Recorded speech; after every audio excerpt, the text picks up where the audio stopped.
நல்லது பண்றதுக்கு அரசியலுக்கு வாங்கடா, கொள்ளை அடிக்கிறது கொலை பண்றதுக்கு கூட அரசியலுக்கு. ஓடி விளையாடு ஓய்ந்திருக்கலாகாது. அதுக்கு தான் சூப்பர் சரவணா ஸ்டோர்ஸ்ல சம்மருக்கு ஆடைகள் வாங்கும் போது அவுட்டோர் கேம்ஸ் ஃப்ரீ. ஓடு ஆடு விளையாடு. சூப்பர் சரவணா ஸ்டோர்ஸ் சம்மர் கோடையை கொண்டாடலாம். 16 இடங்கள்ல 14 இடங்கள்ல திமுக தாவேக்கான இருக்கு. எப்படி டிரான்ஸ்பர் ஆகி மாறுது, அதிமுக அதிகமாக திமுக தாவேக்கா வெற்றி பெறுறதெல்லாம். பெரம்பூர்ல விஜயோட வெற்றி வாய்ப்பு. சென்னையில இன்னும் தாவேக்கா ஏன் கூடுதலா வேலை செஞ்சா எப்படி திமுகவை எப்படி ஜெயிக்கலாம்? கூடுதல் கூட்டுதான் தெரியும். ஓட்டையோட நீங்க ஒரு நபரை போட்டு அந்த ஒரு நபருக்கு 50,000 ரூபாய் பணம் கொடுத்து அவன் செலவுக்கு வச்சுக்கணும். ஒரு ஓட்டுக்கு 2,000 ரூபாய் கொடுத்து மொத்தம் 100 பேருக்கு அவன் பட்டடா போடணும். மஞ்சள் கலர் போட்டு அழகா லிஸ்ட் போட்டு போன் நம்பர் போட்டு தெளிவா ஒர்க் பண்ணி வச்சுக்கிற ஒரே தமிழ்நாட்டில் சிறந்த கட்சி திமுக கட்சி தான். ஒரு தேர்தலை எப்படி அணுகணும், ஓட்டு வாங்குறத நன்கு தெரிஞ்ச திருக்கோளை முன்னேற்ற கழகம், திருடர் முன்னேற்ற கழகம், திரிவிடிய முன்னேற்ற கழகம் தான் அருமையா வேலை பார்த்துருக்காங்க. இவங்களோட வெற்றி வாய்ப்பு அவங்களுக்கு தான் பிரகாசமான விஷயம் நல்லா இருக்கு. கிட்டத்தட்ட ஒரு 14 தொகுதி சேஃபா இருக்கு. அது எவ்வளவு இறங்குது ஏறுந்தா பார்க்கணும். விஜய் அவர்கள் பாலிடிக்ஸ் நிறைய கற்றுக்கணும். இன்னைக்கு ரிசல்ட் என்ன தெரிந்தா அரசியல முன்னெடுக்கிறாங்க. அப்படி ஒன்றும் பார்த்தீங்கன்னா நம்ம சிஎம் இன்னைக்கு துணை ஆயிடுன்றதுல அவருக்கு தெரியும். ஒருத்தரே இருக்கணும், ஒரு புதுசா ஒரு திட்டம் உருவக்கூடாது. பச்சை சொல்லணும்னா நீனே திருடி இருக்கணும், 4 முறை 5 முறை எம்எல்ஏ இருக்கணும், அவன் செத்து போவான், அடுத்து அவன் புள்ள வரும், அவனே திருடி இருக்கணும். அது திருட்டு விஷயம் வேற என்ன தெரியக்கூடாது. எவ்வளவு அருமையான கான்செப்ட். திமுக எந்த அளவுக்கு பயந்துட்டு இருக்கிறது? திமுக ஏடிஎம்கே பயந்து போயிருக்கு, எல்லா கட்சியும் பயந்து போயிருக்கு. என்ன நடக்கும்ன்றது எல்லாருமே புலம்பிட்டு தான் இருக்காங்க. Left side OMR, right side ECR. நடுவுல உங்க step stone secret plots. Beach Resort Plots just 24 lakhs onwards. Call 96268 99268.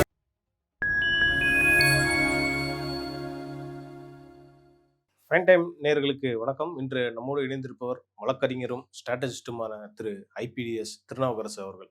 வணக்கம். வணக்கம். அன்பு தமிழ் உறவுகளுக்கும் உங்கள் சேனல் நேயர்களுக்கும் அன்பு சகோதரருக்கும். சென்னையில தாவேக்காக்கும் திமுகவுக்கும் தான் போட்டின்னு நீங்க தொடர்ந்து சொல்லிக்கிட்டே இருக்கீங்க. எந்தெந்த தொகுதிகளில் தாவேக்கா முன்னிலை, எந்தெந்த தொகுதிகளில் திமுக வெற்றி பெறுது? சேப்பாக்கம், கொளத்தூர் 2 தொகுதியும் வெற்றி உறுதி திமுகவுக்கு. மீதி தீனர்ல சத்யாவா தாவேக்காவும் இருக்கு.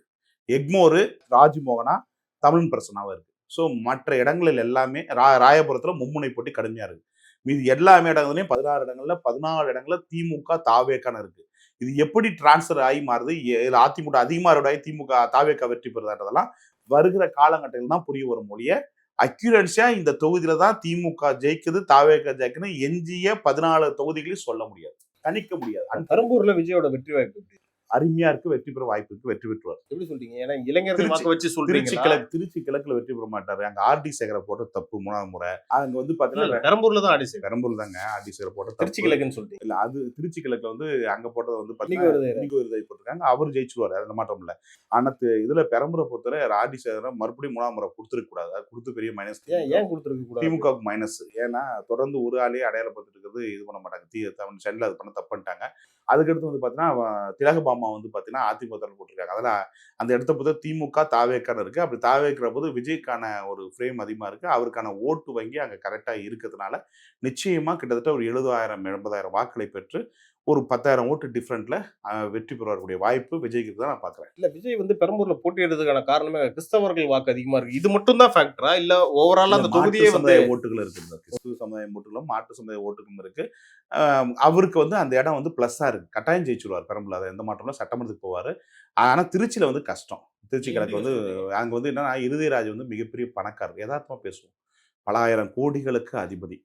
இப்போ திமுக ஒரு 5 வருஷம் விட்டுட்டார், பணத்தை நிறைய விட்டாரு. ஆனால் பல ஆயிரம் கோடிக்கு அதிபதி. அவர் சட்டமன்ற சமாளிக்க அவசியம் இல்லை. அவருடைய கிறிஸ்துவ அமைப்பு மூலமாக அங்கே கல்வி தரத்தை உயர்த்தி இருக்கிறார். எல்லாரிடமும் அந்த கொண்டு போய் சேர்ந்திருக்காரு. நிறைய சலுகைகளை அந்த சட்டமன்றத்துக்கு என்னென்ன தேவையோ செஞ்சிருக்காரு. அதனால அங்கே இருக்கிற சாதி அடிப்படையிலும் கூட கிறிஸ்துவராக இருப்பதால, இவரும் கிறிஸ்துவராக இருராஜுக்கான ஒரு ப்ளஸ் அங்கே அதிகமாக இருக்குது. அதனால் அங்கே பொறுத்தவரை விஜய்க்கு பிரச்சாரம் பெருசாக எடுபடாது, ஒர்க் அவுட் ஆகலை. ஸோ அதனால் அங்கே தோல்வி கிடைக்க வாய்ப்பு இருக்கிறது. ஆனால் பெரம்பூரை பொறுத்தவரை நிச்சயமாக வெற்றி பெற்று சட்டமன்ற போகிறதுக்கு வாய்ப்பு இருக்குது. ஏன்னா விஜய் பார்த்தீங்கன்னா கிறிஸ்தவ வெள்ளாளர் சமுதாயத்தை சேர்ந்தவர். அங்கே வெள்ளாளர் சமுதாய வாக்குகளும் அதிகமாக இருக்கு. கால்குலேஷன் ஒர்க் அவுட் ஆகாது. திருச்சியை பொறுத்த டவுட் சார் இழுபறி வெற்றி சொல்ல நினைக்க முடியாது. பெரம்பலூர் பொறுத்த வாய்ப்பு நிறைய இருக்கு. நிறைய இருக்கு. இப்ப சென்னையில வந்து இன்னும் தாவேகா ஏன் கூடுதலா வேலை செஞ்சா எப்படி திமுகவை எப்படி ஜெயிக்கலாம்னு நினைக்கிறீங்க? கூடுதலான திட்டுத்தனம்லாம் தெரியணும். ஓட்டு கடந்துடும். நீங்க ஒரு ஓட்டுக்கு 100 பேர் 100 பேருக்கு ஒரு நபரை போட்டு அந்த ஒரு நபருக்கு 50,000 ரூபாய் பணம் கொடுத்து அவன் செலவுக்கு வச்சுக்கணும். ஒரு ஓட்டுக்கு 2,500 ரூபாய் கொடுத்து மொத்தம் 100 பேருக்கு அவன் பட்டடா போடணும். மஞ்சள் கலர் புத்தகத்தில் அழகாக வந்து லிஸ்ட்டு போட்டு ஃபோன் நம்பர் போட்டு தெளிவாக ஒர்க் பண்ணி வச்சுக்கிற ஒரே தமிழ்நாட்டில் சிறந்த கட்சி திமுக கட்சி தான். ஒரு தேர்தலை எப்படி அணுகணும், ஓட்டு வாங்குறத நன்கு தெரிஞ்ச திருக்கோளை முன்னேற்ற கழகம், திருடர் முன்னேற்ற கழகம், திரிவிடிய முன்னேற்ற கழகம் தான் அருமையாக வேலை பார்த்துருக்காங்க. இந்த தேர்தலில் இந்த எடப்பாடி ஒன்றும் பணம் அவுக்கலை, மூட்டை அவுக்கலை. ஸோ எல்லாமே அங்கங்கே திணறிட்டு இருக்காங்க. ஸோ திமுக பொறுத்தவரை ஒரு நாளைக்கு சராசரியாக 500 crores செலவு பண்ணுறாங்க. ஒரு நாளைக்கு 500 crores போயிட்டு இருக்கு, டெய்லியும் போயிட்டு இருக்கு. அதனால இந்த தேர்தல் ஆணையம், வெக்கங்கிட்ட தேர்தல் ஆணையம் தமிழ்நாட்டில் தான் அதிகாரிங்க தேர்தல் ஆணையத்தில் இருக்கிறாங்க. அவங்கெல்லாம் போயிட்டு அந்த லிஸ்ட்டில் போய் பணம்லாம் போய் சேர்ந்துருச்சு. அதை பிடிக்கிறத விட்டு போட்டு ரோல் நின்றுக்கிட்டு நம்ம போய் இந்த அர்ஜென்ட் ஹவுஸ் எட்டு போகிற காசெல்லாம் பிடிச்சி செக்அப் பண்ணி போட்டு கொள்றாங்க, கொடுமைப்படுத்துறாங்க. அதனால் சேஃபாக திமுக வந்து செயல்பட்டு இருக்காங்க. இன்றைக்கி என்ன டேட்டு 17 ஆகிடுச்சா, 2 நாள் கழிச்சு நோட்டில் டிக் எழுதுவாங்க. ஒவ்வொரு வீட்டுக்காக போய் டிக் போட்டுட்டு பணம் கொடுக்க போகிறாங்க. இல்லை இப்போ 8,000 ரூபாய் கூப்பன்லாம் கொடுத்துக்கிட்டு இருந்தாங்க. இப்போதான் அது தனி. இந்த 2,500 ரூபா கொடுக்க போறாங்க. ஒவ்வொரு ஓட்டுக்கும் வீட்டுக்கு போயிட்டு 5 ஓட்டு இருக்கா, 2 10 15,000 ரூபாய் வச்சுங்கன்னு கொடுக்க போறாங்க. இந்த 2 நாள் கழிச்சு நடக்கும்.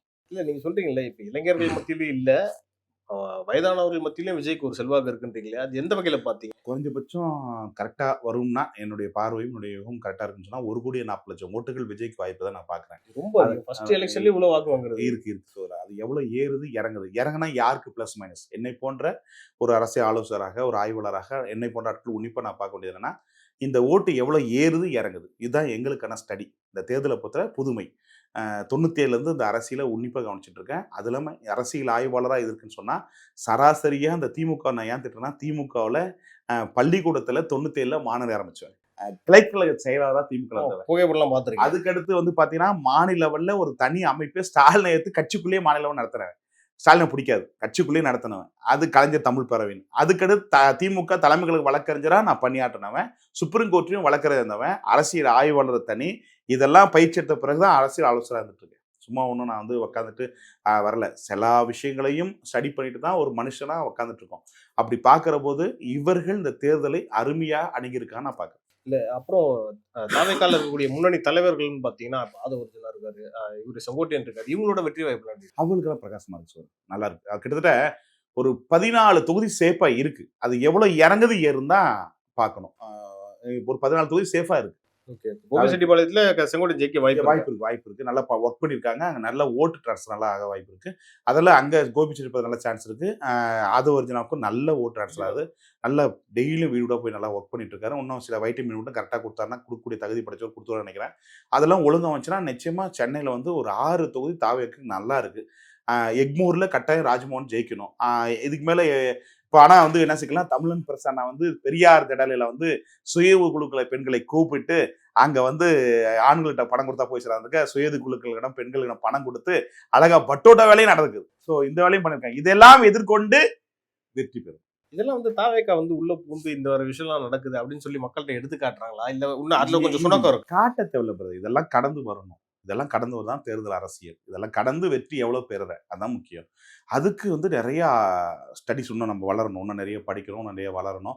விஜய் அவர்கள் லேர்ன் டு பாலிடிக்ஸ் நிறைய கற்றுக்கணும். ஸோ இப்போ அரசியல் நான் விஜயோட கூட நான் மனவிட்டு பேசினேன். கிட்டத்தட்ட 1 மணி நேரம் 43 நிமிஷம் நான் பேசினேன். என்ன சொன்னார்? அவர் சாதாரணமாக ஆளை நான் பார்க்கல, ஒரு அறிவாளியை தான் நான் பார்க்குறேன். ஏன்னா அங்கே அவர் கேள்வி கேட்ட விதங்கள் எல்லாம் பார்க்குற போது விவரம்லாம் தான் கேட்க மாட்டாங்க. ஸோ விவரத்தோடு தான் கேட்பாங்க. அப்புறம் போது அவர் இன்னைக்கு ரிசல்ட் என்ன தெரிந்தால் அரசியலை முன்னெடுக்கிறாரு. அப்படி ஒன்றும் வந்து பார்த்தீங்கன்னா நம்ம சிஎம் இன்னைக்கு எடுத்தோடனே ஆகிடும்ன்றதுல அவருக்கு தெரியும். அவருக்கான அளவுகள் தெரியும். நிச்சயமா லாங் டைமுக்கான நோக்கங்களை தான் இருக்கு. ஆனால் எலெக்ஷனுக்கு பிறகு அவருடைய செயல்பாடுகள், இந்த வாக்களை தக்க வச்சிருக்கான செயல்பாடுகள் இருக்கா இல்லை தக்க வச்சுக்காம போவாரா என்றது அவருடைய நிர்வாக ரீதியான அட்மினிஸ்ட்ரேட்டிவ் பாலிடிக்ஸை பொறுத்து இருக்கு. அண்ணாமலை ஒரு இடம் வெற்றிடம் அது வந்துச்சுன்னா விஜயெல்லாம் தாக்குறது கஷ்டம். ஏன்னா மற்ற தலைவர் தாக்குறது கஷ்டம். ஒருவன் 100 பேருக்கு சமம். அண்ணாமலை என்ற ஒருவர் இத்தனை பேர் வந்து எதிர்கொள்றது கஷ்டம். அதாவது பொலிட்டிக்கல் ஃபேஸ் பண்ணுறது கஷ்டம். ஏன்னா இங்கே அறிவாளிகள் வந்து கம்மி. பாலிடிக்ஸில் வந்து அப்டேட் ஆஃப் பாலிடிக்ஸில் கம்மி, டேட்டாஸ் வைஸாக அப்டேட்ஸாக புள்ளி விவரமாக சொல்கிறது யாரும் தலைவரும் இல்லை. உன்னை திட்டுவாங்க, ஸ்டாலின் திட்டுவாங்க, பல்டிப்புன்னா என்னது இப்போ நாட்டுக்கு சிறப்பான விஷயம். எடப்பாடி வந்து இப்போ வந்து பால் டப்பாவா, எவ்வளோ கேவலமாக போயிட்டு இருக்கு ஒரு பால் டாயில் பால் டப்பா, நீ யாருக்கு வந்து இன்ஸ்டாகிராம் இதெல்லாம் நாட்டுக்கு தேவை? மக்களுக்கு என்ன பிரச்சனைன்றத பேசல, ஒருத்தர் தனிப்பட்ட தாக்குதல் நடத்திக்கிட்டு இருக்காங்க. இன்னும் பச்சை சொன்னீங்க கூத்தியாருக்கு எங்க மிசை போற வரையும் வாட்ச் பண்றான். இதுவா பொழப்பு? அந்த காலத்துல ஆண்டான், அரசர் ஆண்டான், தேவைன்னா ஒரு பொம்பளை வச்சுக்கலாம், இன்னொரு பொம்பளை வச்சுக்கலாம், ஒரு பெரிய விஷயம். அவன் உடம்பு சத்து தான் போறான்ல, போய் தொலைறான், கருமாந்திரம்.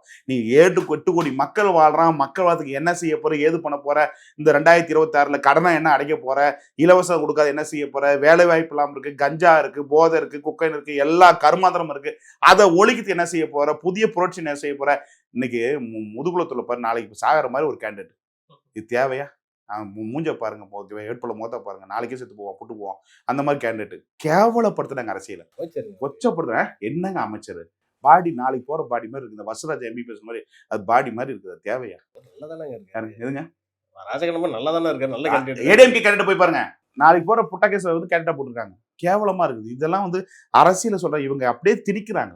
திமுக வந்து ஒருத்தரே இருக்கணும், அவனுக்கு ஒரு புதுசா ஒரு திருடனை உருவக்கூடாது. பச்சை சொல்லணும்னா திருடனே திருடி இருக்கணும், 4 முறை 5 முறை எம்எல்ஏ இருக்கணும், அவன் செத்து போவான், அடுத்தவன் புள்ள வருவான், அவனே திருடி இருக்கணும். அது திருட்டு விஷயம் வேற என்ன தெரியக்கூடாது. எவ்வளவு அருமையான கான்செப்ட். இல்ல, இந்த தேர்தலில் வந்து இன்னொரு முக்கியமான விஷயமா பார்க்கப்படுறது சட்டம் ஒழுங்கு. அது ரொம்ப தீர்மானிக்கக்கூடிய ஃபேக்டரா இருக்கும்ன்றீங்களா? மக்கள் என்ன சொல்றாங்க? 2 பேருமிக்கிட்டையும் ஆட்சி சரியில்லை பிரதர். நான் எடப்பாடி வந்தாலும் இதேதான் நடக்கும், ஒன்னும் பெருசா மாட்டாங்க. கொள்ள கற்பழிப்பு ஏங்க அதுக்கு முன்னாடி நடந்து ரெக்கார்டு. இவங்க உத்தம புத்திர மாதிரி பேசாதீங்க. அதுவும் பெரிய ஃப்ராடு, இதுவும் பெரிய ஃப்ராடுங்க. இது ஒன்றும் பெரிய விஷயமான அப்படியே கக்கன் காமராஜ் கிடையாது. கக்கன் காமராஜ் அண்ணாமலை வா, வீட்டை விட்டு வெளியில் வா, நாட்டுக்கு வா, அவர் வரமாட்டாங்கிறாரு. கட்டிப்பட்ட மாதிரி பாஜக இருக்குது. முன்னைக்கு ஒரு வாய்ப்பு இருக்கிறது, திறந்து இருக்கிறது, பறந்து இருக்கிறது, உலகம் விரிந்து இருக்கிறது. வந்து அறுவடை சென்று போகணும்னா அதோட நான் பாஜக தான் இருப்பேன் அப்படின்னா உன் வாழ்க்கை உன் கையில் மாதிரி அவர் வாழ்க்கையை அவர் அழிச்சுக்கிறார். ஸோ நம்ம இந்த இடத்துலனா நமக்கான ஒரு ஆஃபர் கிடைச்சா எஸ்கேப் ஆயிடணும். இது அரசியல் என்பது சந்தர்ப்பங்களின் விளையாட்டு.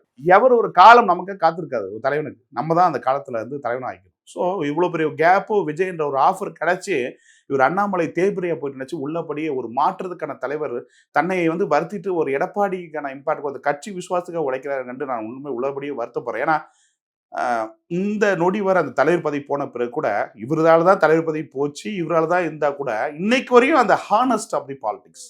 இங்க மற்றவங்க யாரா இருந்தாலும் இந்நேரம் எடப்பாடி என்ன பண்ணுவாங்க, உன்னை காலி பண்ணி விட்டுறத வைப்பாங்க. ஆனா அந்த இடத்துல கூட வெரி ஹானஸ்ட் ஆஃப் தி பாலிடிக்ஸ்னா பெரிய விஷயம்.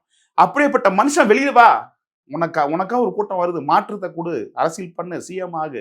அதை விட்டு போட்டு நீங்க வந்து பாஜக என்ற வானதி சீனிவாசன் தமிழிசை 3ஆவது இடத்துல இருக்குது. தேவையா?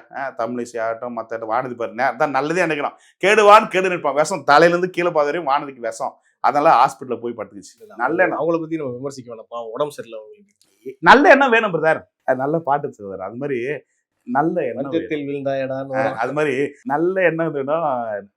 நல்ல பாடுறா, மக்களுக்கு போய் சேரணும். மக்களே நீ எடுத்துக்க தெரியும். அந்த பாட்டு வானதி வந்து அண்ணாமலை எப்படியாவது முடிச்சாகணும். கோயம்புத்தூர்ல நான் தான் கிங்கா இருக்கணும். உனக்கு கோயம்புத்தூர்ல இப்போ டெபாசிட்ல போறியா, தோக்க போறியா?